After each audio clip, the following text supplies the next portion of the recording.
Hello viewer, আসসালামু আলাইকুম। আজকে আমরা আলোচনা করব গ্রিক দার্শনিক অ্যারিস্টটলের মত অনুসারে সুখের সংজ্ঞা। সুখ কী এবং সুখ কীভাবে পাওয়া যায়। দেখেন, হাজার হাজার বছর আগে অ্যারিস্টটল সুখের যে সংজ্ঞা দিয়েছেন তার সাথে কিন্তু আমরা অনেকটা ইসলামী দর্শনের সুফিজমের সাথে কিছুটা মিল পাই। কেননা অ্যারিস্টটল বলেছিলেন সদ্গুণ থাকা এবং তার সঠিক চর্চা করাটা সুখের কারণ। আর ইসলামী সুফি দর্শনে কিন্তু এই কথা বলা হয়েছে সদ্গুণ হচ্ছে মুক্তি লাভের একটা উপায়।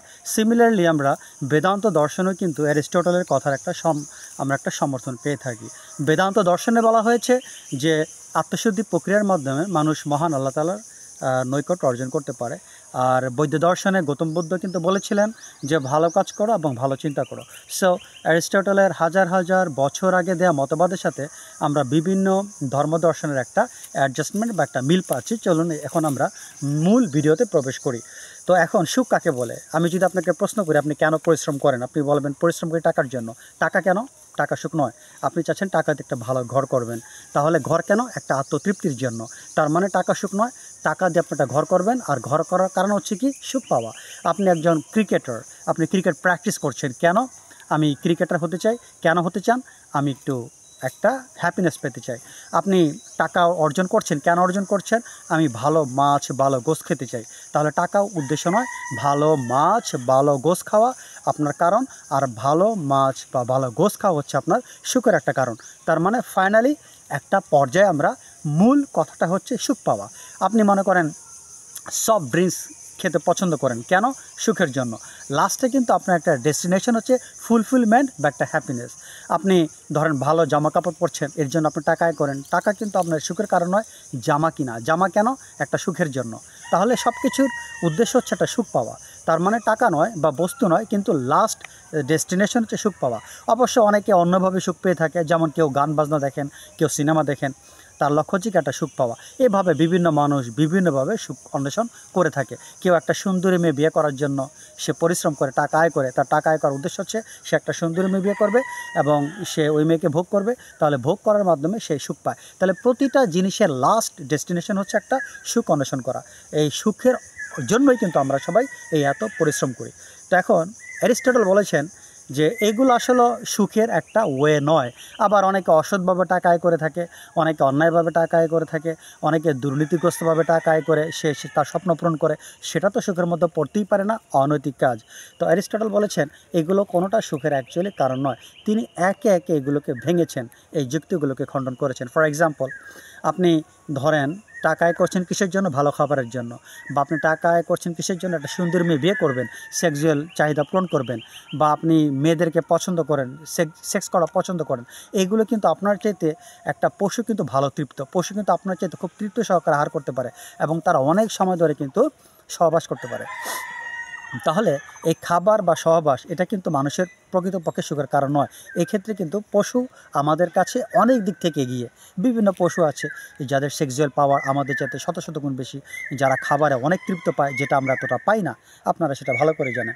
আচ্ছা, তারপর হতে পারে তাহলে আপনি বলতে পারেন সম্মানের জন্য। সম্মান কিন্তু সুখের কারণ নয়। আপনি টাকা পয়সা আয় করছেন, আপনি জ্ঞানী হচ্ছেন, সম্মান পাওয়ার জন্য লোকের অনার করবে। অ্যারিস্টটল এটাকে অস্বীকার করেছেন। যে কারণ হচ্ছে কি, আপনি যদি হক পথে থাকেন, আপনি ফর এক্সাম্পল আপনি মুসলমান, আপনি শরীয়তভাবে চলাফেরা করেন, ইসলামীভাবে চলাফেরা করেন, আপনাকে লোকেরা সমালোচনা করবে। কারণ মহানবী সাল্লাল্লাহু আলাইহি ওয়াসাল্লাম পর্যন্ত সমালোচনা ঊর্ধ্বে ছিলেন না। তাহলে সম্মানের জন্য যদি আমরা কাজ করি, সম্মান আমাদেরকে সুখ দিতে পারে না। কারণ আপনি হক কথা বলবেন, হক কথা বললেই লোকেরা আপনাকে সম্মান করবেন, আপনাকে সমালোচনা করবে। সো এখানে মান সম্মান অর্জনটাও কিন্তু আমাদের সুখের কারণ হতে পারে না। এখন আপনি বলতে পারেন আমাদের মধ্যে অনেক ভার্চু আছে, ভার্চু সুখের কারণ হতে পারে। অ্যারিস্টটল কিন্তু এটাকে অনেকটা খণ্ডন করেছেন। কারণ আপনার মধ্যে সাহস আছে, কিন্তু আপনি সাহস অ্যাপ্লাই করার জায়গা পাচ্ছেন না। আপনার এই গুণের কী উপকার আছে? আপনার মধ্যে জ্ঞান আছে, কিন্তু আপনি জ্ঞান অ্যাপ্লাই করার সুযোগ পাচ্ছেন না। আপনারা জানেন যে অনেক জায়গায় কনজারভেটিভ সোসাইটি আছে, অর্থাৎ গোঁড়া সমাজ আছে। খ্রিস্টানদের মধ্যে ছিল, মুসলমানদের মধ্যে আছে, হিন্দুদের মধ্যে আছে। সেখানে আপনি যত জ্ঞানী হন, আপনি সত্যিকারের কথা বলতে পারবেন না, যেটা আপনার যারা রক্ষণশীল তাদের চিন্তার বাইরে চলে যায়। তাহলে তারা আপনাকে হত্যা করে ফেলবে। অর্থাৎ আপনি যেটা সঠিক ফিলসফি যদি আপনি প্রকাশ করেন, আপনি হিন্দু সমাজের হন, মুসলমান সমাজ হন, খ্রিস্টান সমাজের হন, বা এই ধরনের একটা গোঁড়ামি সমাজে, মানে সঠিক না বলছি, গোঁড়া যারা কনজারভেটিভ তাদের কথা বলছি, ওই কনজারভেটিভ সমাজে যারা ধর্মের আগাছা ধর্মকে সঠিকভাবে বোঝে না, ওই ধরনের একটা গোঁড়ামি সমাজে যদি আপনি থেকে আপনি যদি হক কথা বলেন, আপনি যদি রিয়েল মেসেজটা দেন, লোকেরা আপনাকে হত্যা করে ফেলবে, কারণ তার আগামাথা কিছুই বুঝবে না, বরং এটা তার মিসআন্ডারস্ট্যান্ডিং করবে। তাহলে জ্ঞান কিন্তু আপনার অনেক সময় আপনাকে সুখের কারণ হচ্ছে না, বরং আপনার মৃত্যুর কারণও হতে পারে। সো অ্যারিস্টটল বলেছেন জ্ঞানটা আপনার জন্য অনেক সময় সুখের কারণ নাও হতে পারে।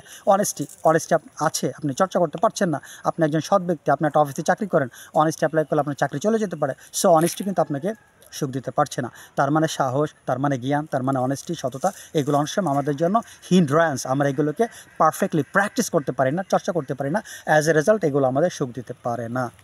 আচ্ছা, তাহলে অ্যারিস্টটল কী বলেছেন? অ্যারিস্টটল বলেছেন যে আসলে আমাদেরকে সুখ যদি পেতে হয় তাহলে আমাদেরকে কী করতে হবে? ওয়েল ফাংশনিং করতে হবে। দেখেন, প্রত্যেকের মধ্যে একটা আপনার এক্সেলেন্সি আছে। যে একজন ক্রিকেটার, তার মধ্যে এক্সেলেন্সি আছে। আমি একজন টিচার, আমার মধ্যে একটা এক্সেলেন্সি আছে। আপনি একজন বক্তা, আপনার মধ্যে একটা এক্সেলেন্সি আছে। আপনি একজন টিচার, আপনি একজন প্রফেসর, আপনি একজন ডক্টর, আপনি একজন রাইটার, আপনি একজন সমাজসেবক, আপনার মধ্যে একটা এক্সেলেন্সি আছে। অ্যারিস্টটল বলছেন আমাদেরকে ওয়েল ফাংশনিং অফ ওয়ার্ক, আমাদের কাজটাকে সঠিকভাবে করতে হবে, প্রজ্ঞার সাথে কাজ করতে হবে। এটা আমাদের সুখের একটা কারণ। আর আরেকটা কারণ তিনি বলেছেন যে আমাদের যে জ্ঞান, এই জ্ঞানটাকে যদি আমরা অ্যাপ্লাই করতে পারি, আমাদের যে নলেজ, সেই নলেজটাকে যদি আমরা অ্যাপ্লাই করতে পারি, আমাদের যেই প্রজ্ঞা সেটাকে অ্যাপ্লাই করতে পারি, আমাদের যে সততা সেটাকে যদি অ্যাপ্লাই করতে পারি, আমাদের যে সাহস সেটাকে যদি অ্যাপ্লাই করতে পারি, তাহলে আমাদের শান্তি পাওয়া সম্ভব। এখন একটা প্রশ্ন হতে পারে, এটা অ্যাপ্লাই কীভাবে? অ্যারিস্টটল এখানে একটা কথা বলেছেন যে মানুষের আত্মার একটা বৈশিষ্ট্য আছে, সেই আত্মার বৈশিষ্ট্যটা বোঝা, এটা হচ্ছে মানুষের সুখের আসার কারণ। মানুষ যদি if a man really wants happiness, যদি সে প্রকৃত সুখ পেতে চায়, তাহলে তার কী করতে হবে? তাকে আত্মার সম্পর্কে জানতে হবে। আত্মা কি? যে আত্মার মধ্যে একটা প্রজ্ঞা আছে, আত্মার মধ্যে একটা র্যাশনালিটি আছে। আত্মা ভালো মন্দকে জাজ করতে পারে, আত্মা ন্যায় অন্যায়কে জাজ করতে পারে, আত্মার মধ্যে প্রজ্ঞা আছে, আত্মা বুঝতে পারে যে কখন কোনটাকে অ্যাপ্লাই করতে হবে। তার মানে অ্যারিস্টটল যে কথাটা বলছেন যে গুণাবলী থাকাটা শুধু সুখের কারণ নয়, সেটাকে অ্যাডজাস্টমেন্ট করে অ্যাপ্লাই করাটা সুখের কারণ। তার মানে এই গুণাবলী এবং জ্ঞান, গুণাবলী কি? আপনার মধ্যে সাহসিকতা, আপনার মধ্যে সততা, আপনার মধ্যে এই অনেস্টি, আপনি মানুষকে ভালোবাসেন, এই যে নানান ধরনের গুণাবলী আপনার মধ্যে আছে। কিন্তু এটাকে অ্যাপ্লাই করার জন্য একটা গুণ থাকা, যেটাকে আমরা বলি র্যাশনালিটি, বুদ্ধিমত্তা, প্রজ্ঞা, এটা থাকতে হবে। তার মানে অ্যারিস্টটল মূল কথা যদি আমরা বলি, অ্যারিস্টটল সুখের সংজ্ঞা বলতে কোনটাকে বুঝিয়েছেন? সুখ বলতে এটাই, ভালো গুণের অধিকারী হওয়া।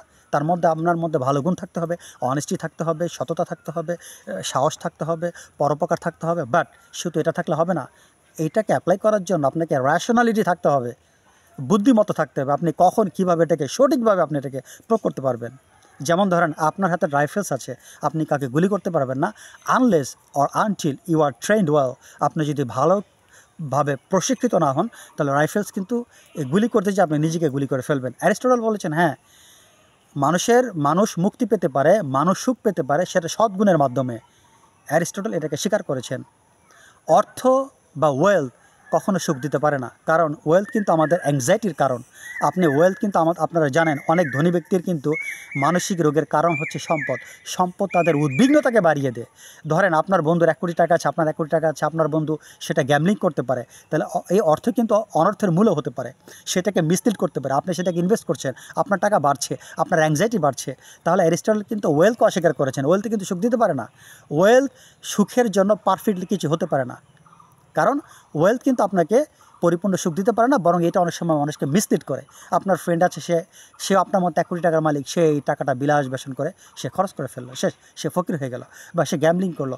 সো টাকা কিন্তু, ওয়েলথ কিন্তু সুখ দিতে পারে না। অ্যারিস্টটল এটা তিনি প্রমাণ করেছেন যে wealth can never brings happiness. তাহলে অ্যারিস্টটলের মধ্যে হ্যাপিনেস বলতে কোনটাকে বোঝায়? আপনার মধ্যে র্যাশনালিটি থাকা, অর্থাৎ আত্মিক গুণ কোনটা?